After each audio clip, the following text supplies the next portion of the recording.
Two tires fly, two wail, a bamboo grove, all chopped down. From it, warring songs. Is the best that Corporal Bobby Shafto can do on short notice. He's standing on the running board, gripping his Springfield with one hand and the rearview mirror with the other, so counting the syllables on his fingers is out of the question. Is tires one syllable or two? How about wail? The truck finally makes up its mind not to tip over and thuds back onto four wheels. The wail and the moment are lost. Bobby can still hear the coolie singing, though, and now, too, there's the gun-light snicking of the truck's clutch linkage as Private Wiley downshifts. Could Wiley be losing his nerve? And in the back, under the tarps, 1.5 tons of file cabinets clanking, code books slaloming, fuel spanking the tanks of Station Alpha's electrical generator. The modern world's hell on haiku writers. Electrical generator is what, 8 syllables? You couldn't even fit that onto the second line. "Are we allowed to run over people?" Private Wiley inquires, and then mashes the horn button before Bobby Shafto can answer. A Sikh policeman hurdles a night soil cart.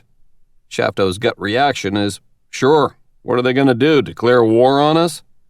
But as the highest-ranking man on this truck, he's probably supposed to be using his head or something, so he doesn't blurt it out, just yet. He takes stock of the situation. Shanghai, 1645 hours, Friday, the 28th of November, 1941.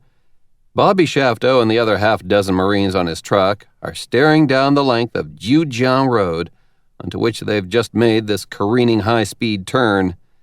Cathedral's going by to the right, so that means they're, 2 blocks away from the Bund. A Yangtze River patrol gunboat is tied up there, waiting for the stuff they've got in the back of this truck. The only real problem is that those particular 2 blocks are inhabited by about 5 million Chinese people. Now, these Chinese are sophisticated urbanites, not sun-tanned yokels who have never seen cars before. They'll get out of your way if you drive fast and honk your horn. And indeed, many of them flee to one side of the street or the other, producing the illusion that the truck is moving faster than the 43 miles an hour shown on its speedometer. But the bamboo grove in Bobby Shafto's haiku has not been added just to put a little oriental flavor into the poem and wow the folks back home in Oconomowoc. There is a lot of heavy bamboo in front of this truck, dozens of makeshift turnpikes blocking their path to the river. For the officers of the U.S. Navy's Asiatic Fleet and of the 4th Marines who dreamed up this little operation forgot to take the Friday afternoon factor into account.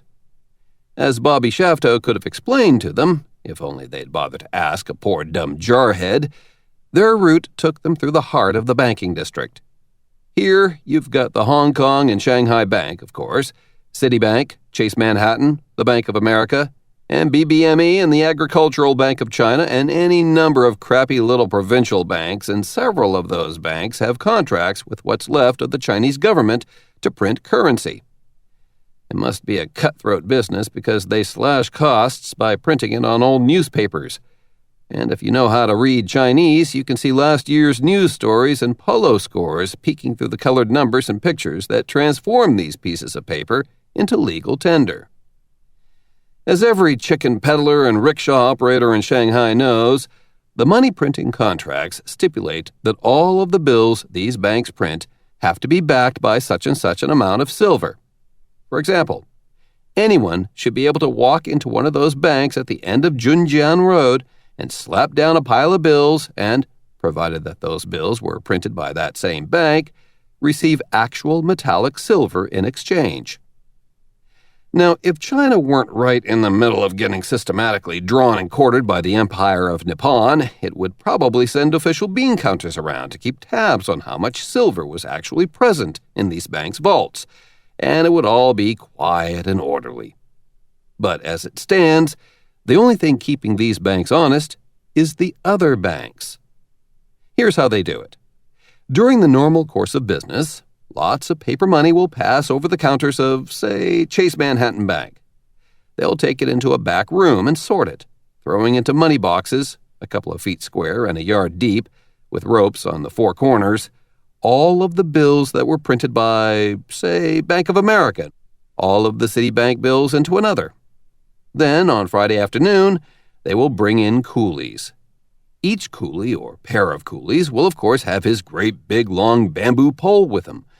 A coolie without his pole is like a China Marine without his nickel-plated bayonet, and will poke their pole through the ropes on the corners of the box. Then one coolie will get underneath each end of the pole, hoisting the box into the air. They will have to move in unison, or else the box begins flailing around and everything gets out of whack. So as they head towards their destination, whatever bank whose name is printed on the bills in their box, they sing to each other and plant their feet on the pavement in time to the music. The pole's pretty long, so they are that far apart, and they have to sing loud to hear each other. And, of course, each pair of coolies in the street is singing their own particular song, trying to drown out all of the others so that they don't get out of step. So, 10 minutes before closing time on Friday afternoon, the doors of many banks burst open and numerous pairs of coolies march in singing like the curtain raiser on a fucking Broadway musical, slam their huge boxes of tattered currency down, and demand silver in exchange. All of the banks do this to each other. Sometimes, they'll all do it on the same Friday, particularly at times like 28 November 1941, when even a grunt like Bobby Shafto can understand that it's better to be holding silver than piles of old cut-up newspaper. And that is why, once the normal pedestrians and food cart operators and furious Sikh cops have scurried out of the way and plastered themselves up against the curbs and shops and bordellos on Jujiang Road, Bobby Shafto and the other Marines on the truck still cannot even see the gunboat that is their destination, because of this horizontal forest of mighty bamboo poles. They cannot even hear the honking of their own truck horn because of the wild, throbbing, pentatonic cacophony of coolies singing. This ain't just your regular Friday p.m. Shanghai Bank District money rush. This is an ultimate settling of accounts before the whole Eastern Hemisphere catches fire. The millions of promises printed on those slips of bumwad will all be kept or broken in the next 10 minutes. Actual pieces of silver and gold will move, or they won't. It is some kind of fiduciary judgment day. "Jesus Christ, I can't," Private Wiley hollers. "The captain said don't stop for any reason whatsoever," Shafto reminds him. He's not telling Wiley to run over the coolies. He's reminding Wiley that if he refrains from running over them, they will have some explaining to do, which will be complicated by the fact that the captain's right behind them in a car stuffed with Tommy gun-toting China Marines. And from the way the captain's been acting about this Station Alpha thing, it's pretty clear that he already has a few preliminary strap marks on his ass, courtesy of some admiral in Pearl Harbor or even, drumroll, Marine Barracks, 8 and I Street Southeast, Washington, D.C.